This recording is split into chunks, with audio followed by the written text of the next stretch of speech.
Never in the history of the world have the merchants of obscenity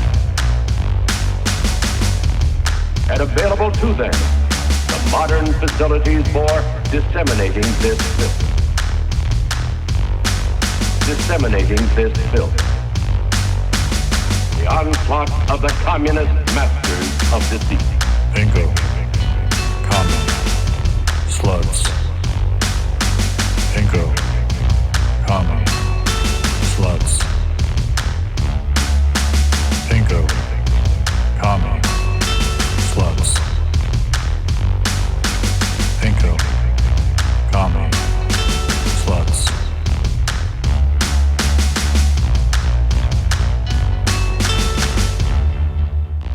Welcome to Pinko, Commie, Slutz. There's just a podcast where we talk about semi-communist things. A semi-communist kind of life. Yeah. I'm Give me the name. I'm Steven. I'm Marlo. Did any of you drink any bleach? I delivered a lot of bleach today. I had an inordinate amount of Clorox deliveries. I didn't know if there was a correlation or not, but I want to think it was, and I might lose a lot of patients to deliver to by like Monday, but no. Yeah. Remains to be seen. I mean, there are uses for Clorox bleach that are not. You know what? I want to correct everyone out there. I don't think Trump was implying that anyone should drink bleach. I think he was saying you should huff it, really get it into your lungs. Is that what he was saying, though?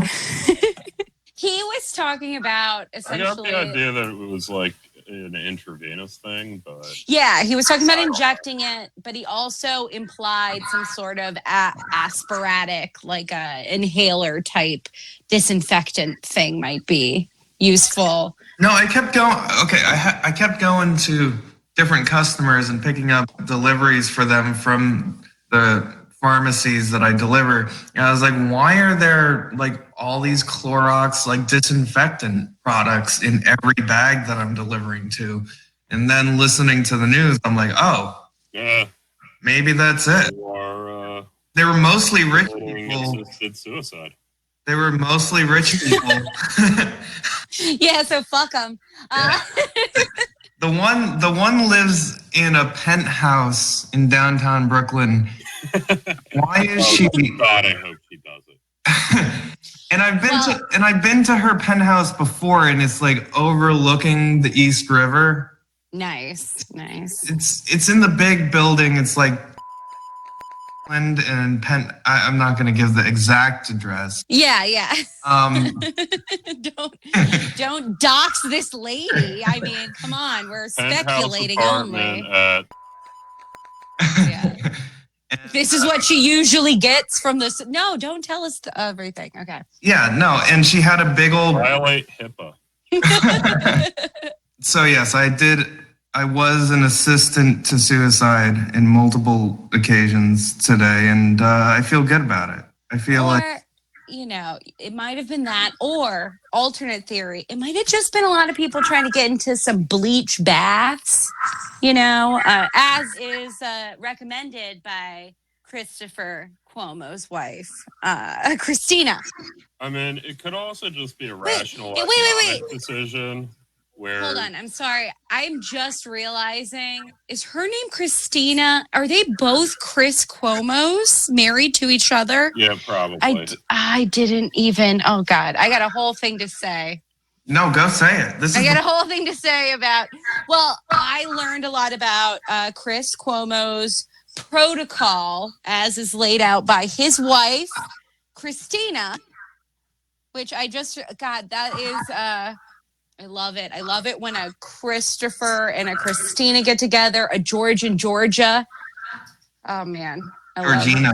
Yeah, man. People do that. They want to fuck themselves. And, I can't believe I spent a couple days reading this woman's blog, and it just now occurred to me that her and her fucking husband have the same goddamn name. Anyway, so that's a little into her psychology. But in Christopher Cuomo's Corona protocol, as Christina calls it. There is a bleach bath that she recommends. Now that's very safe. It's a half a cup of bleach into a large tub, which is perfectly fine. Plenty of people do that for like skin conditions and things like that. It's not actually that out there. Though I will say that Christina Cuomo goes into detail about how it will, quote, oxygenate the blood. And I'm not really sure if that's how that works. Probably But not. anyway, I recommend a bath. If you've got a tub and you're able to do it, go for it. I'm more of the Epsom salt thing. But yeah, she's also pumping Chris full of supplements every day. By my count, it's like 45 plus pills a day. She's making him take, and she's also taking herself because she also She also got contracted. it. Yeah. And then so did their son. Also But- named Chris. The virus works its way through the family. It was me, then it was Christina, now Mario. He's got the coronavirus now. So a lot of the things are not that, they're just like good nutrition and like it's not that crazy.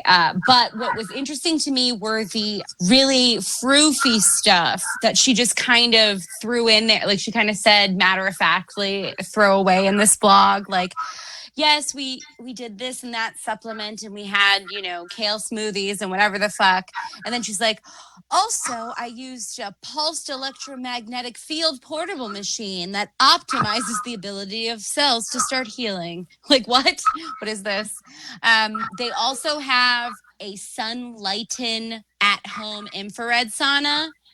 Now, I want to say full disclosure to our listeners, if I had the dough, this is totally the kind of dumb bullshit I would absolutely be buying. So I don't want to give the wrong impression when inevitably, I hit it big and I have my own infrared sauna, but still just the level of constant care that she's recommending for this man. But the cheapest sauna from this company, which is a glorified sleeping bag, is $3,150.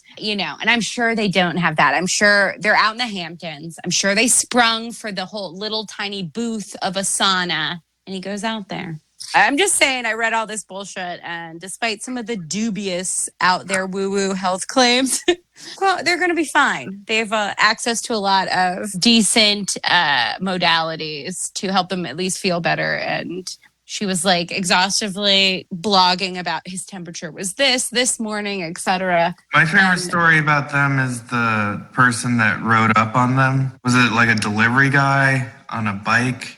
And he saw them at, I think, a neighbor's house and then started yelling, like, you shouldn't be near people. You're the coronavirus czar. And your brother is the coronavirus czar and you have it. We all know this because you two talk to each other incessantly and annoyingly on TV. I'll enjoy watching this now that I know it's a regular thing. I'll watch it every day because I'm stuck in the basement. Thank you. Thank you for saying such loving, supportive things. If you need me, you know where I am. Rule 1, never hit a brother when he's down, in the basement. And I know your face because you got this face. And then Chris Cuomo got in the guy's face and was like, you can't say that to me. How dare you infringe on my private life? And then that guy Chris Cuomo fights a lot of people, doesn't he? he filed charges against that guy. Yeah, he's Italian. He filed charges. No, he filed charges against Chris Cuomo, the biker guy. Yeah. Chris Good, because Cuomo come on, because Chris is a Cuomo shouldn't have done fiery shit. Italian. Yeah, that's the thing. He got him by the balls there because Chris Cuomo is going to do his, who you talking to, whatever shit, and he shouldn't really. He has that choice, but he's got to do it. It's his own. His self-image is very important. That's their whole We thing. as a society need to be doing something about these Mediterranean garlic eaters. And Look, it wait. will take one person coming forward. And yeah. No, I'm in complete agreement with Marlo here. as one of them, but the good kind, a Greek. I'm half Italian. We make these jokes about ourselves. I know, but I want to imply that I have some sort of latent Greek supremacy in this area. I'm not of the Mediterranean breed, so I just look down upon you from Northern Europe. From your high my- glowing Aryan.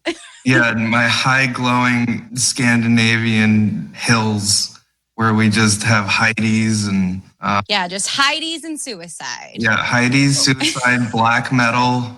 Yeah, black metal. Black metal. That is pretty cool though. There's no metal in Greece like that, you know. I mean, why would you? You're just like always at a moderate to hot temperature. You got as much sun as you possibly could. It's very snack oriented. You've gone on about this. I want to hear more about this Stavros Hakis, bald men eating snacks once every 30 minutes. It's kind of like, because I'm a halfie, unlike Stavro, I'm a halfie. So I feel like I have a keen perspective on the situation. Like now Stav's a first generation American son of immigrants. Which is the same name as mine, by the way. Yes, Stavro is. And also, this is just going to turn into a Greek podcast. This is the... That's right. Hey, let's edit in some Zorba music. Come on, let's have some Zorba music in the background. But yes, no, the Greek day is very snack oriented. It's also the ideal, I think, the ideal day. You don't eat dinner till like 10, 11 at night. You stay up late, then you sleep a little, you get up at your work, then you do a big nap, then you work a little more, and then you take it easy. It's awesome. Greece got a lot of praise in their handling of the coronavirus. I really just think it's Greece was naturally pretty insular. It's like a bunch of like mountain and island villages mostly. It was hard because Greeks are very social. They do not understand why you'd ever want to be alone. That's definitely something they associate with their Americani family. Oh, I want to be alone. What is that?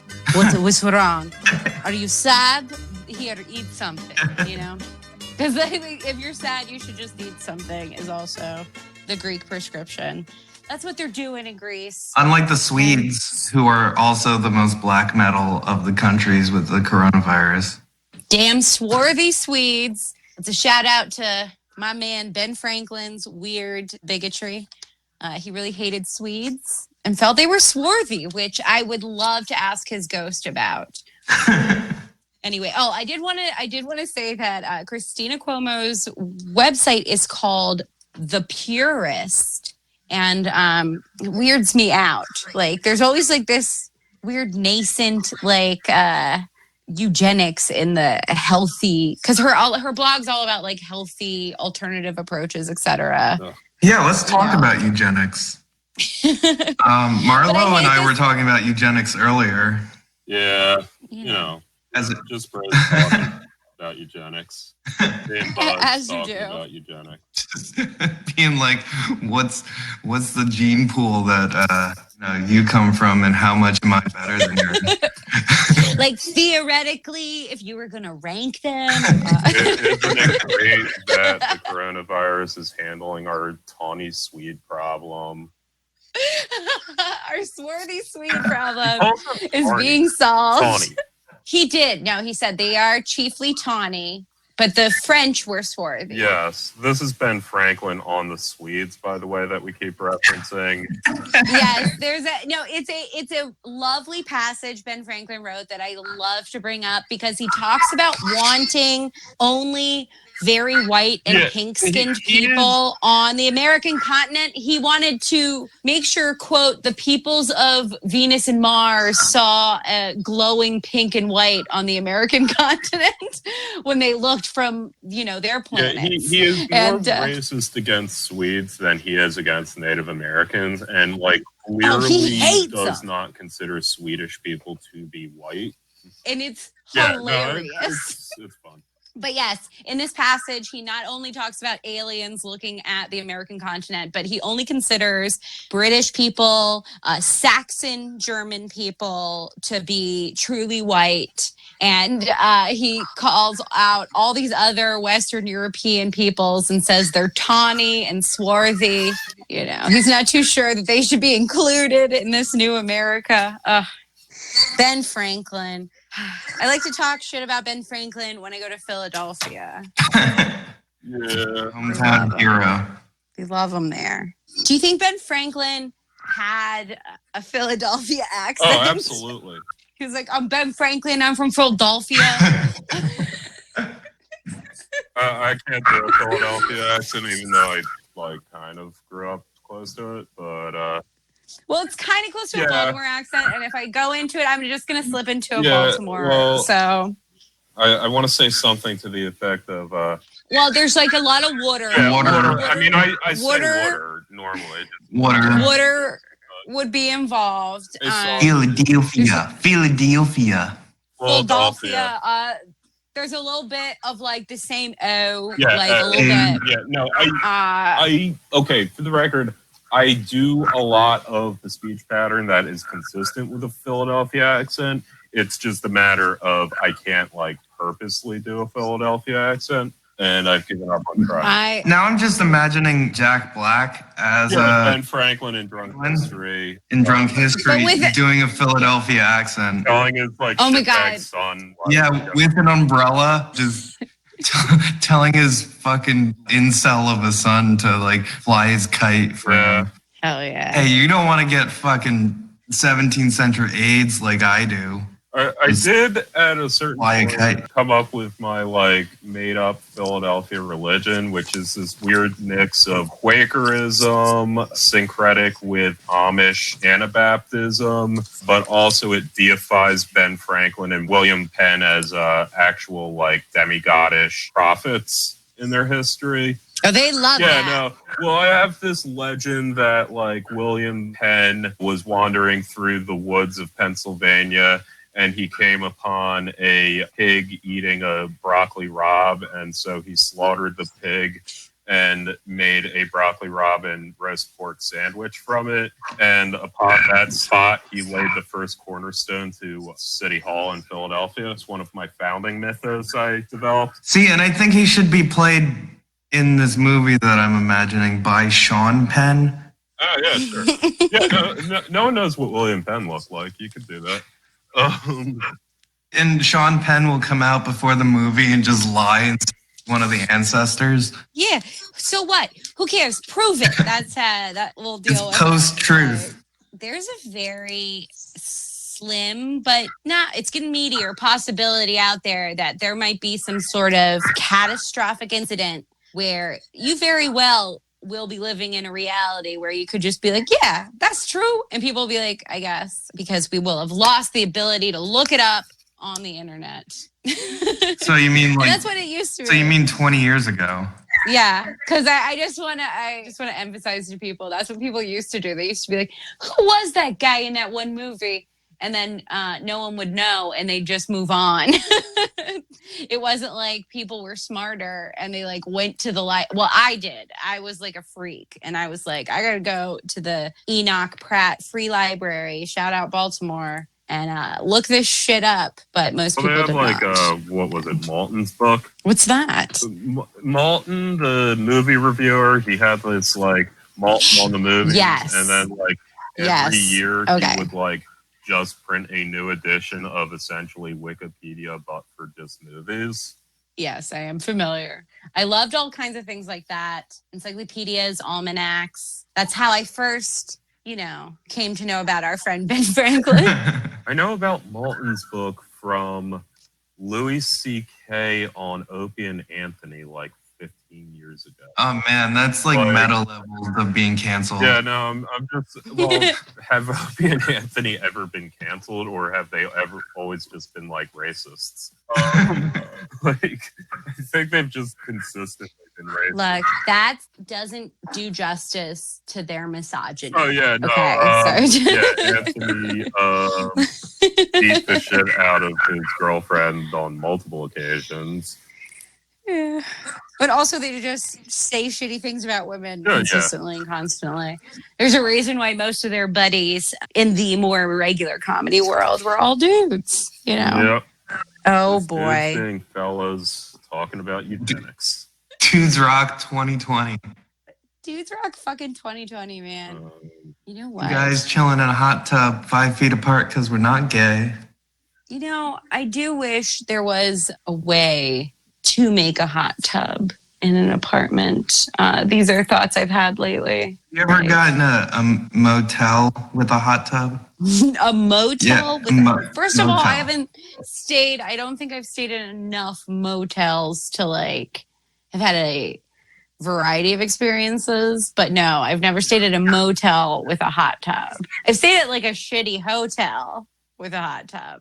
But a motel to me is like truck stoppy. Oh, yeah. Like a hot tub? Yeah. Ariel and I go upstate New York. Well, when we could. We found this motel, and one of the rooms has a jacuzzi. And I'm very tempted when this reopens to try the jacuzzi room. Yeah, I mean, why wouldn't you? Yeah, I mean, go for it. Yeah, exactly. It's probably as clean as it'll ever be. It's only gonna be like only like $100 a night. Like, I mean, I don't know. I feel like you could switch it up, and you could go down south. You could go to the Poconos and do a similar thing, but you could get a champagne flute shaped bathtub or whatever they have there. I think you could do it for $100 a night in the Poconos. I feel like that's a thing I've seen. I appreciate this motel because most of the rooms are above a liquor store. So it's like a 1-2 punch. Convenient. Yeah, very convenient. Remember traveling, guys? Remember traveling. Oh, man. Speaking of the olden days and the good life, did you guys see Ruth's Chris Steakhouse? They gave back the money they took from the government for small businesses. That's right, listeners. Ruth's Chris took $20 million that was supposed to be aimed at small businesses. Due directly to your call out. Yeah. And we called them out. I would say. Yeah, look. Don't check the backlog of episodes. Believe us, this has been our also, I'm a from the witch. beginning. So, like, also, I'm a witch. So, like, you know, I lit a candle on that. Also, It worked. Recently have to give theirs back as well. Yes. I mean, like, why would you have taken it in the first place, you dipshits? I went by a Shake Shack today, and there is a line outside of it. Oh, my God. And you know what? It's starting to make me mad because I've just been cooking in my house this whole time. And I didn't know so many people were like, I literally can't cook anything for myself. I have to go wait in line for Shake Shack. like that is the reality for some human beings. And I'm over here like an old-timey peasant lady with I'm going through so many sacks of onions, guys. Oh my God. Unbelievable the amount of onions you can go through when you're cooking every meal at home. What I'm trying to say is please support our Patreon and the $5 tier will send me a sack of onions at the very least. And I'm thinking about shit for it. I'm thinking about, movie series of what's the Kirk Cameron Left Behind or some shit like that. Hell yeah. Because those movies are I don't think James Bond comes. Do that too. I don't know. James Bond could be your thing if mine's Kirk Cameron's Left Behind series. Probably just as many James Bonds.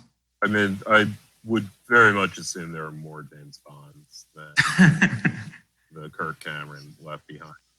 Oh, and then I can look at both of them through the lens of like a Me Too perspective. And then so you'll be and then you gotta be like, oh no. You'll be the Alyssa Milano. Yeah, and then I'll have to be like, oh no, James Bond's more rapey than Kirk Cameron. There are 3 movies. And I'll be forced to align with Kirk Cameron in this scenario. Oh man. I just want to say shout out to anyone who's been hip to Kirk Cameron being crazy pants. If you don't know Kirk Cameron, he was on the show Growing Pains. This is the real deal. He then just like got a girlfriend whose dad was a crazy I'm editorializing, guys. That's right. I said it, crazy. I mean, evangelical, like non-denominational Christian preacher guy. And he just totally converted a dude who was, this is the amazing aspect to me, is that like just some relative rando kind of extreme Christian dude was able to indoctrinate someone who was like kind of like a teen heartthrob type dude on television, and it's stuck forever. He's still doing it. Like if you're slightly older than I am, you remember Kirk Cameron from Growing Pains. But if you're my age and of a certain mindset, you know Kirk Cameron from being stoned at like 1 o'clock in the morning and watching the late night block on TVN, Trinity Broadcast Network. Yes. And it was great. I mean, that was a great block of television from back in the day. They had the Kirk Cameron Left Behind movies, all three of them. They also had 666, The Number Unleashed, which was another movie about the Antichrist coming back. Like, it was some really, like, solid fucking programming. Well, I just wanted to give that little history lesson, though, of, like, I love that Kirk Cameron, it just stuck so hard, and then he went really hard. And before he started making those movies, he was trying to, like, indoctrinate people over the internet. So this is it was the great. Funny thing going off that. If you also saw a lot of Kirk Cameron trying to street preach people, and he had the dumbest fucking logical method of proselytizing people, which tells you how easy it actually was to convert him because he's the dumbest person alive. His method was going, have you ever told a lie? And someone will invariably say yes. And you go, so you're a liar. Have you ever stolen anything, even small? Okay, so you're a thief. Have you, Christ says, if you look at a woman to lust after her, you have committed adultery in your heart. Have you ever done that? So you're a lying, thieving adulterer. So do you think you're going to heaven or hell? And you can hear Kirk Cameron's ex-girlfriend's father saying that to him, and Kirk Cameron just being this dipshit, like 18-year-old cokehead, and just going, whoa. Yeah. Just being like, whoa, dude. I don't know. He was also in some, like, TV movie I used to like when I was a very small child. But yes, he used to have this sick website where a little him would walk out onto the screen and be like, do you know Jesus or not? You were supposed to click one way or the other. And he would tell these batshit stories about him proselytizing to people. And there was one in particular that I always thought was so funny because he described this girl as a little Indian Buddhist girl, but like nothing about their conversation indicated she was any of those things other than like a woman who might have been like slightly brown skinned. Like, he was like going on and on about the little Indian Buddhist girl and how lost she was and how sad he felt for her because she didn't know Christ in her heart. And I was just like totally stoned looking at this website, laughing and laughing at his sorrow, at that woman. Also around the time I was into, did you guys ever hear of a website? It was called Lambuel. I could never tell if it was a satire or sincere. I think I know what you're talking about, but wait, wasn't it called something else? Like, it's like Objective for Kids, Lambuel and Friends. And Lambuel is a lamb who's devoted to God and Jesus. There's like a bunch of like weird little click and play through animations that are so ridiculous that you're like, no, this is somebody making fun of this. But like, is it? Those were really fun to me because there was a character they had. One of Lambuel's like antagonists was an atheist goat. And the atheist goat was also into Ayn Rand. Awesome. And that was always like super funny to me because this is like from a pre-Paul Ryan, Ayn Rand, like can be Christian fucking bullshit timeline. Anyway, I highly suggest it. It's been around for 20 years. I believe the website is still up. It's one of these old-timey websites that is like weirdly still up. It's like objectiveministries.org. And the artwork's beautiful. And I still don't know. Who was it? If anyone has any information on Lambuel, I would love to know. Is it like old school, like Heaven's Gates website? Yeah, it's like a one level above that, like somebody who had like come up on like a free GeoCities website for several years. This is like real old school internet for every exceedingly old person. I've come to grips that coronavirus might mean that I'm going to be an elderly person very soon because I remember the old internet. But I was looking at this end of high school in college, and it was one of these things that it was like, is this real? Is that not real? But definitely had a lot of things that are from the real kind of batshit world. There was a thing where you could dress Lambuel up in the like armor of Christ. It was just like a bunch of like medieval armor. Anyway, actually, I'm pulling up the website now. It's totally still up. It's maintained. It looks beautiful. It's in the style of an early 2000s website. Yet everything is like beautiful and loaded correctly. And it looks like they've added some new things. They have some like puppets you can make out of the characters. That was a thing on the internet back in the day where you could like print shit out and like you cut along the line. Paper models. That's right. They've got Lambuel full armor of God playset. Anyway, I guess they're sponsoring us this episode, Objective Ministries. And we endorse them. Convert to whatever Christianity is. Yeah, I totally do. Right. They have a character that's the Mr. Gruff is the atheist goat. That's me. He's the atheist goat, but Mr. Gruff does like Ayn Rand. So this is like... I'm down for... there's a Catholic encyclopedia entry on Lambuel. Wait, no, Lambuel actually is in the Bible as well. Okay. Yeah, no. Yeah, he is. I just looked it up. Is he Lambuel, a lamb? king of Massa, ruled a North Arabian tribe. He was one of Ishmael's sons mentioned in Genesis 25:14. Yeah, okay. Israelites highly esteemed his people's wisdom. Wait. It's a little, so this Lambuel's a little hauntological. But I do want to shout out some of the other characters. If you're Googling this, go with Lambuel, like spell out lamb. Yes. And then Lambuel.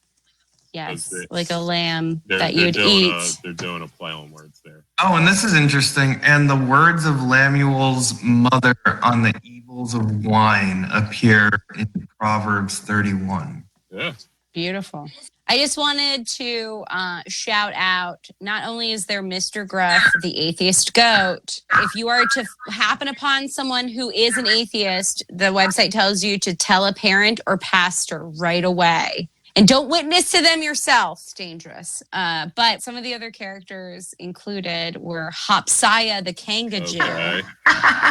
Okay. The Kangajoo. Wait a second. I'm reading it. I'm on the website now. Where do I find the Kangajoo? Go to Lambuel and Friends tab and go down.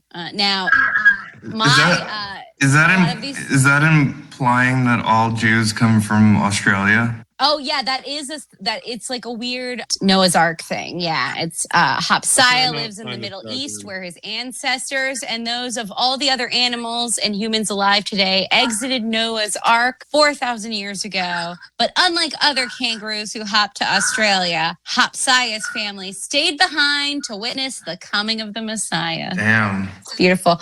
Also, there is. Send me the goddamn link. I can't find this. I'm so glad I got reacquainted with this right now.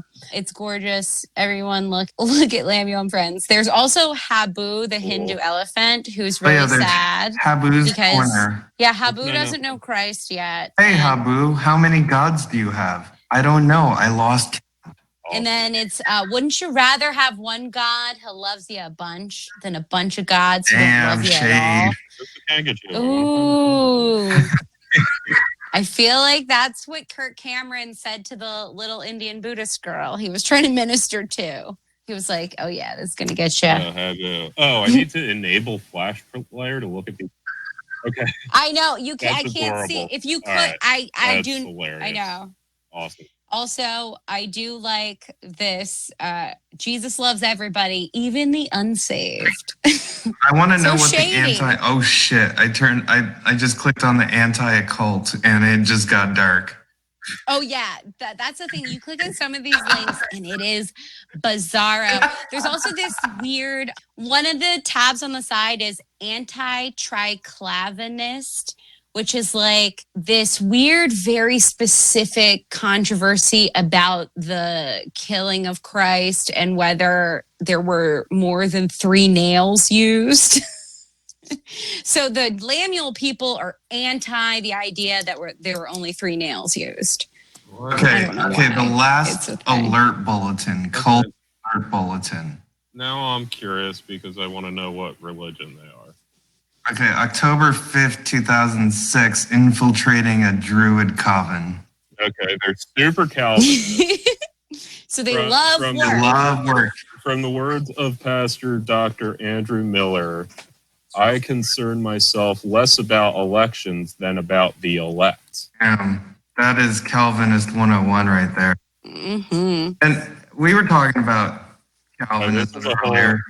We were talking about the Protestant this is work a ethic. whole message about Mitt Romney's 2008 run. Look, this is maybe that'll be a Patreon special. We can each deep dive into the objective ministries because let me tell you, there's some super fun stuff on here. Also, please click on the tab that says Game Theory, and I love it's Christian game theory. All right, I just I don't clicked know on if it. you It is with Diamond Jack Holgroth. It's like, because then you're like, no, that's made up. That's like, oh, it's, but why would someone go to this extent? And then I'm like, why is this still up? It remains a mystery to me. And countless hours of laughing at Lambuel's weird situations. But I do love this game theory as Yeah, it they has. are like Okay. really into this 3-nail thing. All right.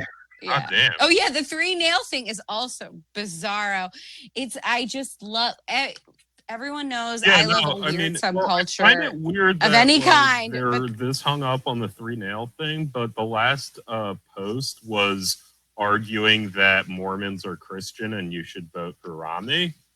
Like that's a weird mix of being super okay with writing your own Bible at the same time being not okay with this weird thing about nails. Okay. I found one for us. Click on Mall Mission, secular consumerism. And then there's pictures of Freud, Marx, and Santa.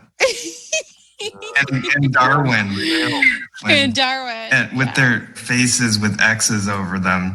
Santa's got a question mark. Yeah, that's a big question. All right, what fucking tab is this? Sorry. This is a Mall Mission. It definitely has something about socialism, Freudism, and evolutionism. And my favorite thing on this page that I can find are the malls that they endorse. Yeah, these are the safe stores that you can go in are JCPenney because the JC makes us think of Jesus Christ.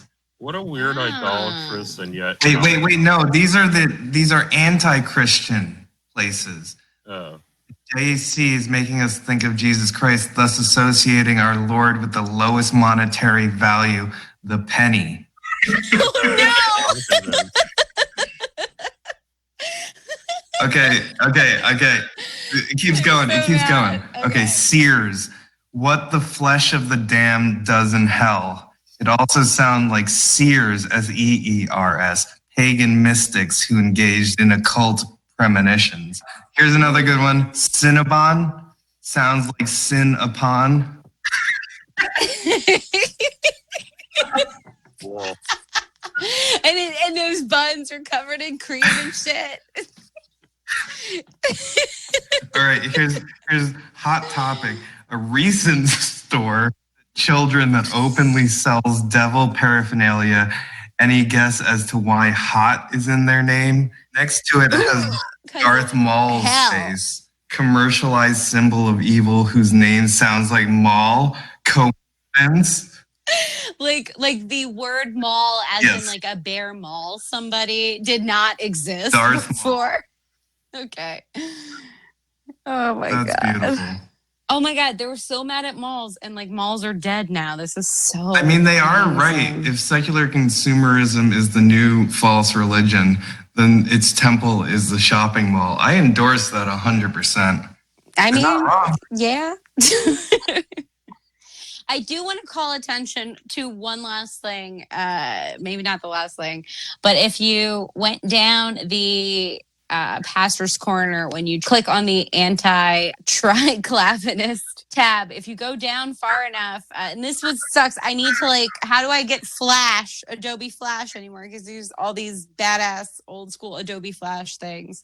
But there is a Baby Jesus page where there is a Adobe Flash player needed Baby Jesus. But I do remember this website being up back in the day, and it's just a little tiny animation of a baby with blue eyes, a white baby. It's a white baby Jesus.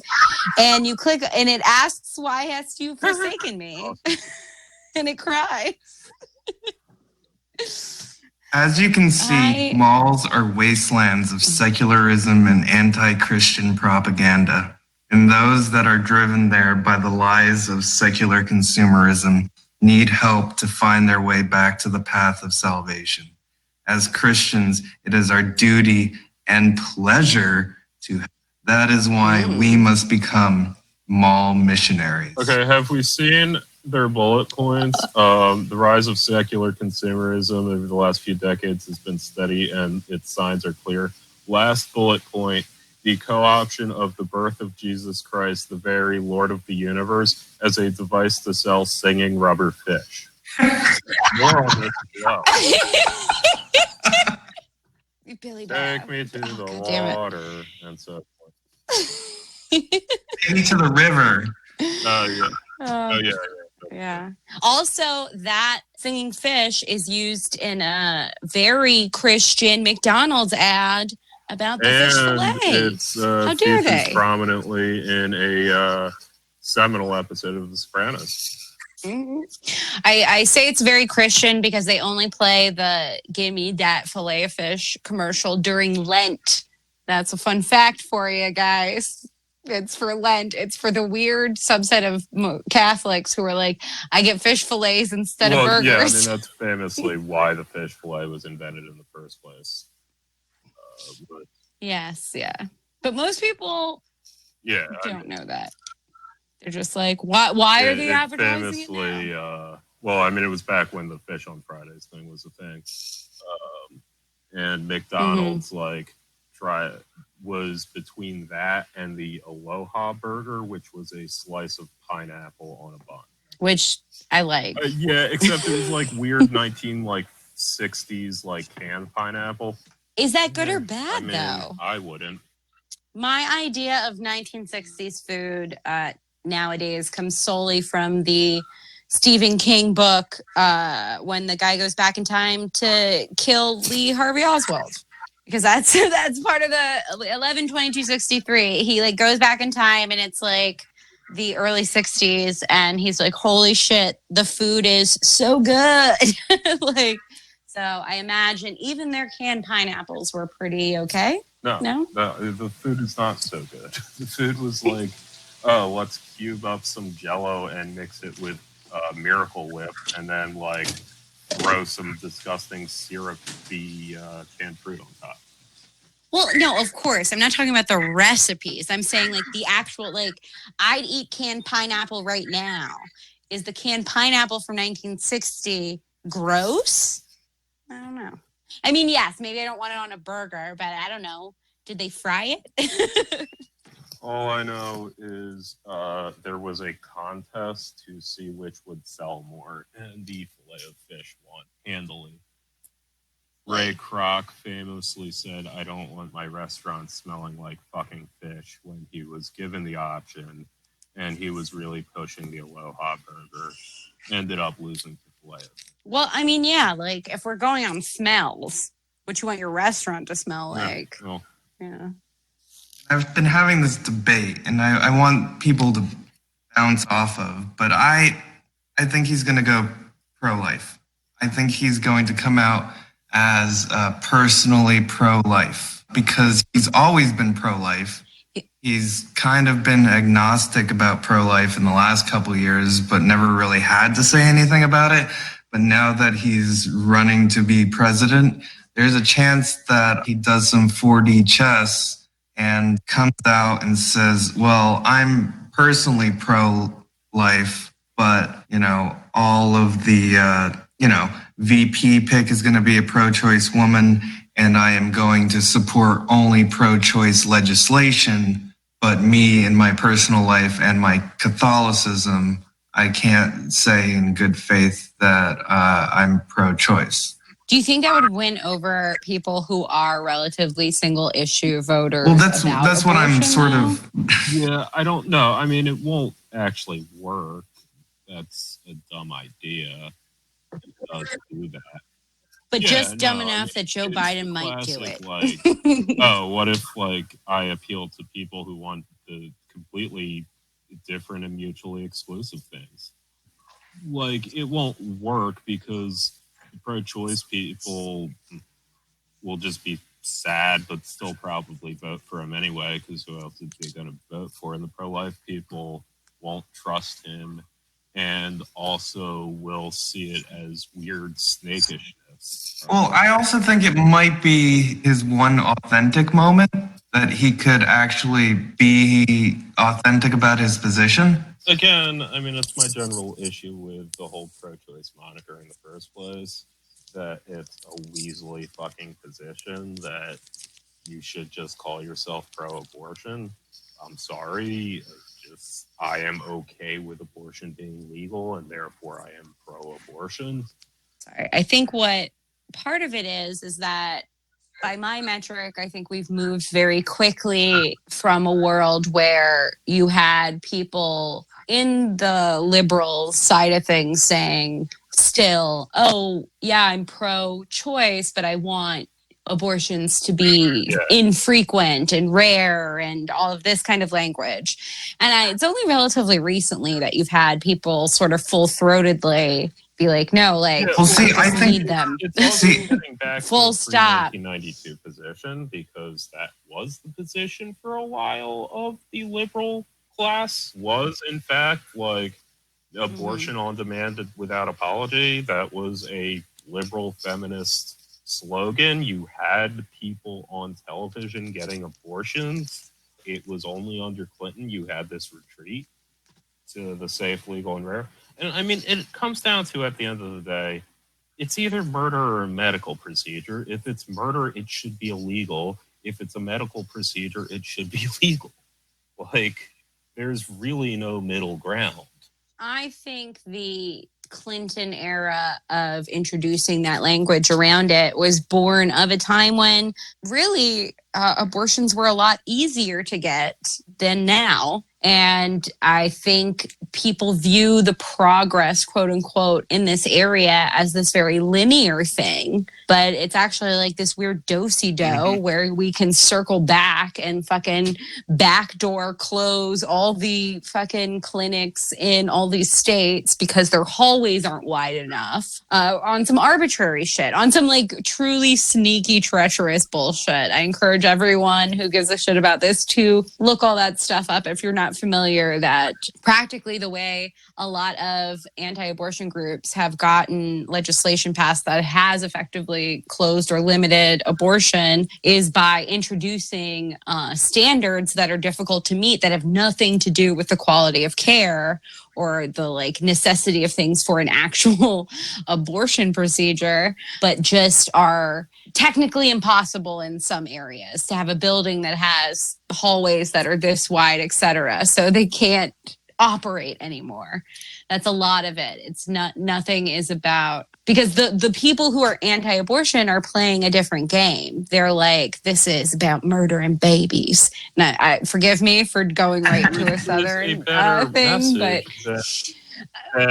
it's just very compelling. If you fucking believe this is murdering babies, like, can you think of a better motivation? Like, come on. This is what I dislike about, like you said, the caginess of the language, even of saying like pro-choice, and then it's sort of necessity for it, and it doesn't help you if you can't make this a moral thing that you stand behind. No one else will. And your enemies they're talking about baby murder. You're talking about, oh, well, it's not murder, but some people think it's murder, so we should be sensitive to them too. And, we shouldn't encourage it. And it's like, the fuck?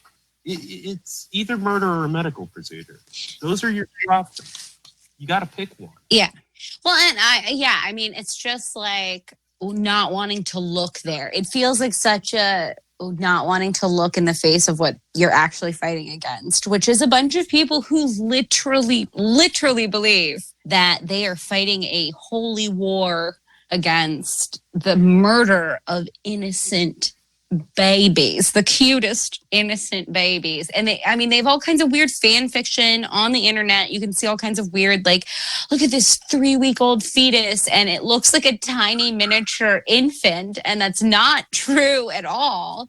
But they're telling people these things because they follow it to its logical conclusion too, which is that every baby is so precious and we have to have this culture of blah, blah, blah. But it's bullshit. Like, there's no engagement of when it stops. Like, once your baby's born, they don't give a shit. Baby murder. That should be your starting bid, and then negotiate down. Well, this is my frustration with, like, the Clinton era of, like, rare, blah, blah, blah, is that it was intended as a, like, oh, we're going to make this play to, like, triangulate, because that's all Clinton era stuff. I think that's the same. Triangulation. And how can we pick? So it comes from this disingenuous place in the first place, but then it ends up giving credence to the very real force that is looking to materially actually stop abortions from happening by any means necessary. And, like, I respect. Well, I think what you're trying to get at, and I think you're correct, is that it kind of neuters the moral argument. Yeah, it does. Mm-hmm. And also, like, I want to say, like, because the retort is, oh, well, they want more sex education and contraception to lower the number of abortions. That is bullshit, and if you believe that, you're a dumb fucking rube, and you should shut the fuck up. You're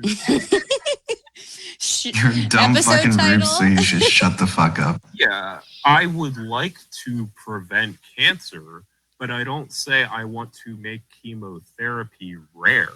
You don't say you want to make medical procedures rare. You might want to prevent unwanted that's not the pregnancies. Metric you're using. But don't say I want abortions to be rare unless you are making a moral judgment. Yeah, and then, I mean, and if they were to say, I want unintended pregnancies to be more rare, it invites a whole other conversation. Like, one, how is it your business? Like, because that's the level of, when the conversation becomes about this, like, holy war about protecting babies, it loses the through line that, like, I shouldn't have to disclose everything that's going on inside my body to anybody, really. And ultimately, that's where all of this leads. And then it leads to being penalized for not, recording what's going inside my body accurately enough by some outside force who doesn't even fucking understand what goes on inside of a woman's body. So it's like, there is, I feel like, this argument to be made about, like, hey, how invasive this is in a material, visceral sort of way, but you'd have to accept that, like, women are people in this scenario. Okay, I have another scenario for you. Imagine it's October 15th. He's in the back of the Kennedy Center, and he's about to go on and give a speech, and he's looking at his VP pick, Amy Klobuchar. He pulls out these pieces of paper that have numbers all on them, and he's like, listen here, Amy. We got all those liberals. We got them all. They're all in the basket. The only people we really need are these centrists, these Republicans who don't like Trump, but they aren't going to vote for a pro-choice person. They're in Minnesota, they're in Ohio, and they're in Florida. And I'm just going to make a run at it. I'm just going to run full force into pro-life for like 3 weeks and see what happens. And he looks at Amy and is like, have my back, right?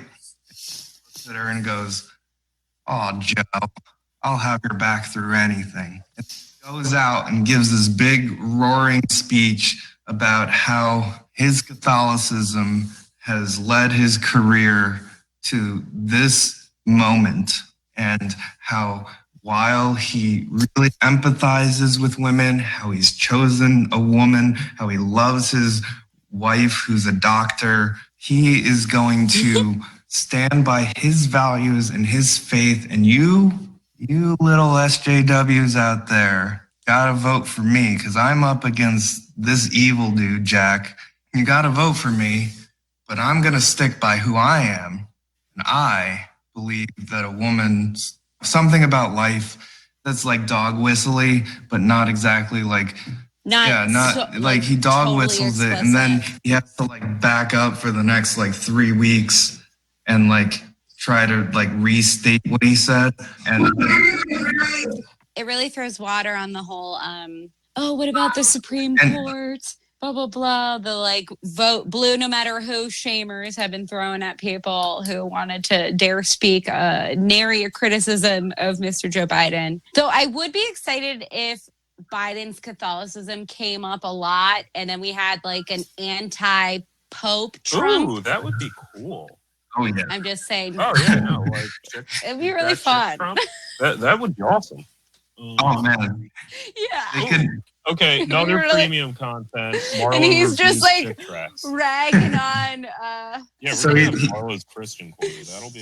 So he's just gonna be like Ben Garrison. Ben Garrison is to just show Trump with a giant axe fighting the Pope. And he's gonna make the Pope look way too ethnic. Yeah, very Jewish. Yeah. For those of you who don't know Ben Garrison, look him up. Yes, his old stuff is not going to make the Pope look Jewish. He's going to make the Pope bad. Look, just super like because he's South American. Mexican. His late. Yeah, he's Argentinian. Like, he's a white. It's the whites of. It'll be awesome. Ben Garrison's latest one is like a poncho and shit. It'll be great.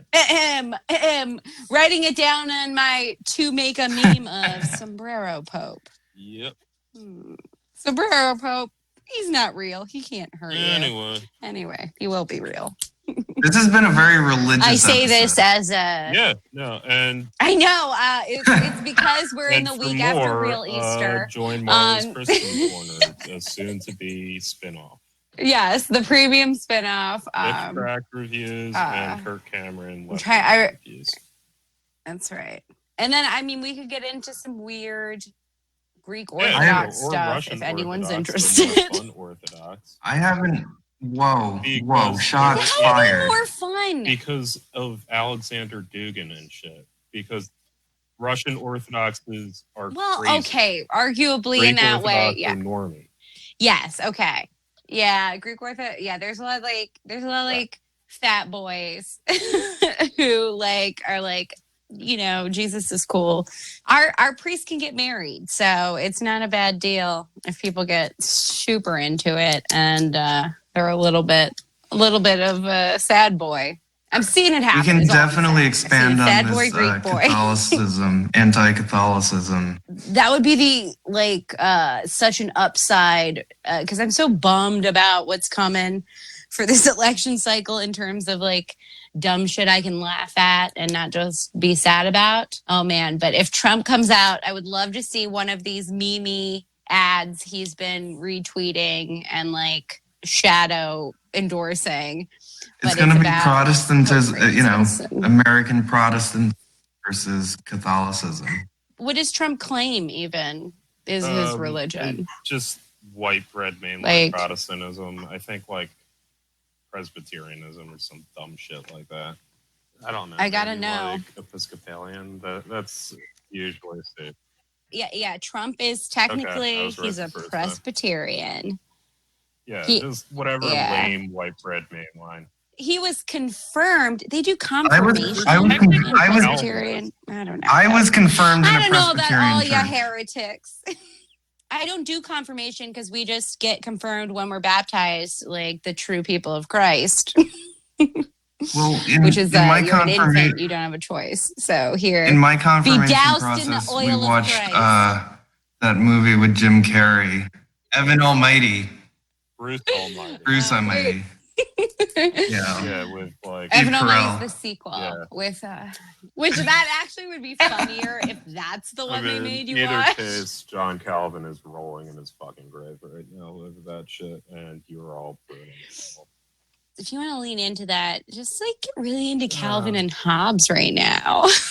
I have a buddy who wrote a thesis on anti-consumerism in Calvin and Hobbes. Valid. It's valid. And it's cool because his dean of his university was like, oh, it's not literary enough of a subject to write on. And then he wrote like 45 pages on it. So shout out to my old buddy, Mark Hats and Frats.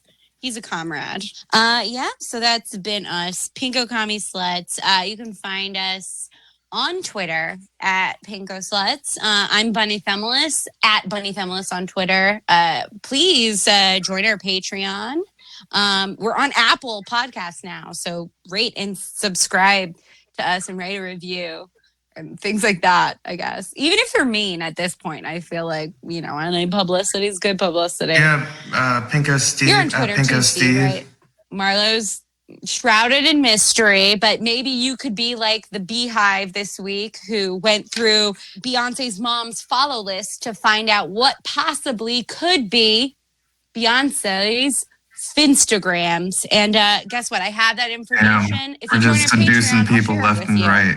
And also, That's right. I got real premium content.